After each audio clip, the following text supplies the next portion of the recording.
¿Qué tal, amigos? Hoy vamos a hablar primero de las elecciones en Estados Unidos, donde ha quedado demostrado la campaña que hubo por un montón de empresas privadas, incluidas encuestadoras y grandes cadenas de televisión, que daban a Kamala Harris como una clara ganadora. Evidentemente, esto no es una coincidencia, tampoco es una conspiración, ojo, pero sí, claramente aquí hay un negocio, hay dinero de por medio para que esto sucediera. Porque más allá de que las elecciones en Estados Unidos no se definen por la cantidad de votos que tiene cada uno a nivel nacional, sino que se define por la cantidad de votos que tiene cada uno a nivel de cada estado, a nivel nacional la diferencia que hubo es de más de 6 millones de votos a favor de Donald Trump cuando las encuestas daban ganadora a Kamala Harris. Equivocarse en 6 millones de votos no es un error, no es un error, es algo hecho adrede. ¿Por qué? Porque se sabe que hay millones de personas que ante la duda votan a ganador. Bueno, le salió mal. Ganó Trump, que, aclaro, no es alguien, una figura que me simpatice por todo lo que representa en muchos aspectos, pero es un presidente que defiende el derecho a la existencia y a la defensa del Estado de Israel, cosa que los demócratas hacían, pero con los dientes apretados, y que sabemos que en un eventual gobierno de Harris esto no hubiera sucedido o hubiera sucedido en mucha menor manera a lo que ya ha comenzado a suceder. Porque a pesar de que Trump va a asumir su cargo el 20 de enero, a partir de su rotundo triunfo en las elecciones, a partir de su aplastante triunfo en las elecciones de los Estados Unidos, ya han comenzado los cambios a nivel militar. Estados Unidos ha enviado aviones F-35, ha enviado más defensa antiaérea a Israel y ya ha cambiado el discurso. ¿Cómo ha cambiado el discurso? Bueno, como debe de cambiar. A los terroristas no se les puede hablar como les pretendía hablar Buenas noches Biden, diciéndoles, muchachos, vengan a hablar con nosotros, vamos a buscar la manera de solucionar este problema hablando. No, no hay que ser tonto. Son terroristas. Los terroristas lo único que entienden es a un puño más fuerte que el suyo. Ellos no negocian. Y si negocian, lo hacen en base a negociaciones totalmente desproporcionadas. Por ejemplo, te entrego un rehén a cambio de 100 terroristas. Eso se tiene que terminar. Basta de darle ventaja a los terroristas. Y el discurso que dio Trump fue bien claro.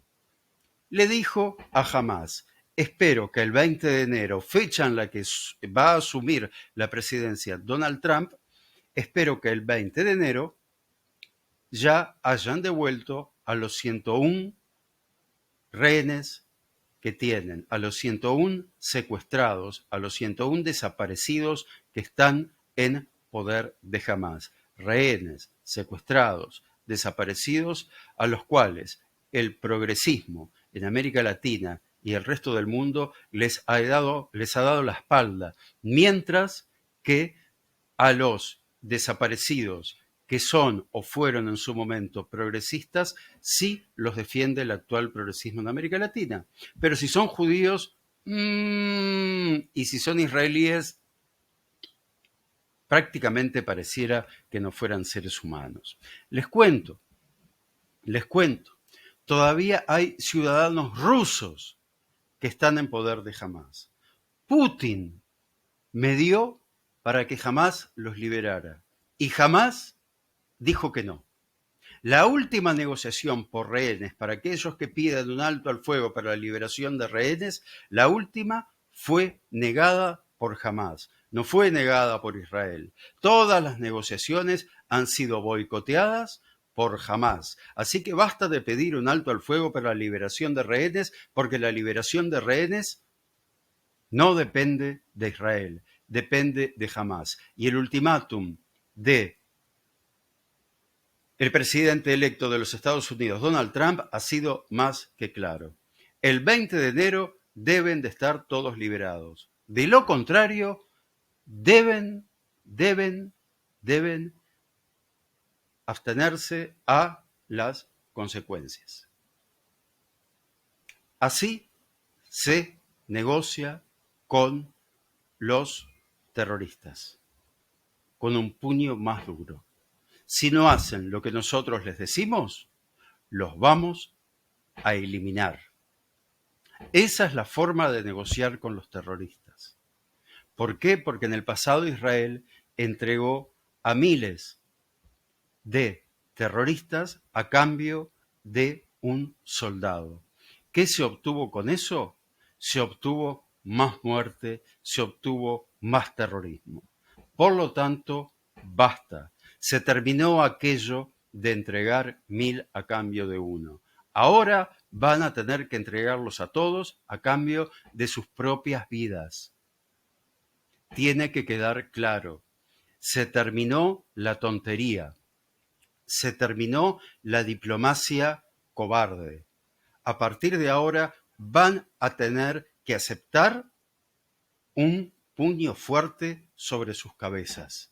Así es como se negocia con el terrorismo. El que no quiera entenderlo puede irse a vivir al país de Alicia, el país de Alicia en el País de las Maravillas, el mundo de Alicia en el País de las Maravillas. La realidad es cruda. La realidad es que hay una guerra y en una guerra gana el que mata más. Y estamos hablando no de matar civiles, que no se malentienda, porque si no hay más civiles muertos en Gaza es porque el ejército de Israel se ha encargado de cuidarlos, se ha encargado de protegerlos, mientras Hamás continuamente los pone como escudos humanos, al igual que lo hace Hezbollah en el Líbano. Eso tiene que quedar claro. Y el que no lo entienda, una vez más, que vaya a vivir al mundo de Alicia en el País de las Maravillas. Esto es una guerra y las guerras se ganan derrotando al enemigo. No se ganan las guerras con alto al fuego. Recuerden, el 7 de octubre existía un alto al fuego y existían negociaciones al más alto nivel entre Hamás e Israel. ¿Qué hizo Hamás? Violó el alto al fuego el 7 de octubre y reanudó la guerra de la peor forma posible. El 8 de octubre la reanudó Hezbollah. ¿Por qué la reanudó Hezbollah? Porque la ONU no hizo absolutamente nada para que se cumpliera lo que la ONU había votado, que era que el río Litani tenía que ser la frontera para Hezbollah. Del río Litani hacia el sur no podía haber tropas de Hezbollah. Sin embargo, delante de las narices de la ONU, Hezbollah se armó con los envíos de armas desde Irán. Construyó túneles a metros de los lugares donde estaba la ONU, la UNIFIL, que así se llama el grupo militar de la ONU que se encontraba en la zona. Delante de sus ojos, a 100 metros de sus bases, se construyeron túneles que se llenaron de armas provenientes de Irán.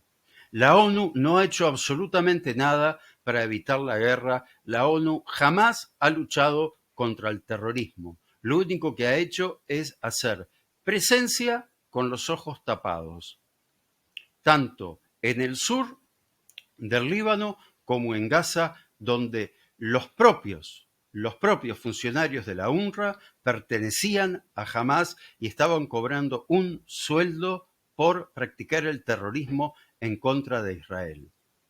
Esto tiene que quedar claro. Israel no está invadiendo Gaza, Israel no está invadiendo Líbano porque no pretende quedarse con un solo centímetro cuadrado de tierras en Gaza ni en Líbano. Israel se va a retirar cuando Hamás y Hezbollah sean derrotados. Hamás y Hezbollah, que son grupos paramilitares, o llámenlo como quieran, son grupos terroristas que pertenecen a Irán. Por lo tanto, Israel tiene un solo enemigo. Muchos frentes.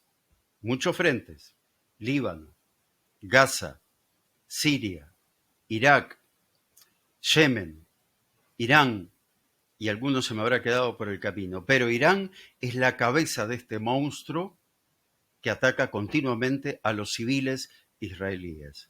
Muy bien, Irán va a tener que atenerse a las consecuencias, porque Trump, a diferencia de Buenas noches Biden, está totalmente de acuerdo en que Irán es una amenaza nuclear no solo para Israel, para toda la región. Por lo tanto, la próxima vez que Israel se defienda de Irán, las centrales atómicas serán un objetivo militar, como siempre debieron ser, y Biden se opuso. La ecuación ha cambiado. Rusia no tiene fuerzas para derrotar a Ucrania. Irán no tiene fuerzas para derrotar a Israel.